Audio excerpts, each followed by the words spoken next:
क्रोध की दवा। Best medicine for anger story in Hindi. एक गांव में एक स्त्री रहा करती थी। वह स्वभाव से बहुत बहुत गुस्से वाली थी। गुस्सा उसकी नाक पर बैठा रहता था। छोटी छोटी बात पर वह सुनक जाती और लोगों को भला बुरा कह देती थी। आस पड़ोस में रहने वाले लोग उससे परेशान थे और उससे बात करने से घबराते थे। घर कैसे अछूता रहता। उसका गुस्सा घर पर कलह का कारण बन चुका था। उस स्त्री को एहसास था कि गुस्सा उसके लिए परेशानी का सबब बनता जा रहा है। अक्सर गुस्सा उतरने के बाद वह पछतावे की आग में जला करती थी, लेकिन गुस्सा नियंत्रण के बाहर होने के कारण स्वयं को लाचार पाती। एक दिन गांव में एक महात्मा पधारे। उनकी कीर्ति जब स्त्री के कानों तक पहुंची तो उसने निश्चय किया कि वह महात्मा जी से मिलकर अपने गुस्से को दूर करने का उपाय पूछेगी।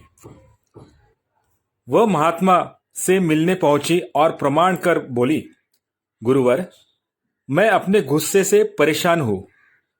गुस्से पर काबू ही नहीं कर पाती। गुस्से में अवसर लोगों को भला बुरा कह जाती हूं और बाद में पछताती हूं। मेरे गुस्से के कारण सब मुझे नजरअंदाज करने लगे हैं। इससे मैं बहुत दुखी भी हूं। मुझे कोई ऐसी दवा दीजिए कि मैं गुस्सा करना छोड़ दूं। महात्मा ने उसे एक शीशी दी और बोले, पुत्री, इस शीशी में क्रोध दूर करने की दवा है। अब से जब भी तुम्हें क्रोध आए, इस शीशी से मुंह लगाकर दवा के कुछ घूंट पी लेना।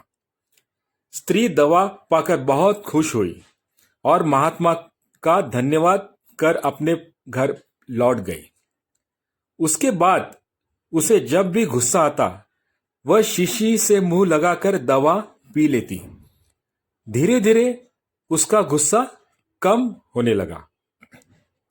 7 दिन बाद जब शीशी की दवा खत्म हो गई तो वह फिर से महात्मा के पास पहुंची और बोली, गुरुवर, आपने मुझे गजब की दवा दी है। पीते साथ ही गुस्सा छूमंतर हो जाता है। अब यह दवा खत्म हो गई है। कृपा करके मुझे उस दवा की एक शीशी और दे दीजिए। महात्मा मुस्कुराते हुए बोले, पुत्री, तुम्हें जानकर आश्चर्य होगा कि उस शीशी में कोई दवा नहीं थी। उसमें सादा पानी भरा हुआ था। क्रोध अपने पर जब भी तुम उस शीशी के पानी पीती थी तो शीशी मुंह में होने के कारण तुम कुछ बोल नहीं पाती थी। क्रोध दूर करने का उपाय बस अपना मुंह बंद कर लेना है। अब से यही किया करो। सीख। क्रोध दूर करने का उपाय बस अपना मुंह बंद कर लेना है।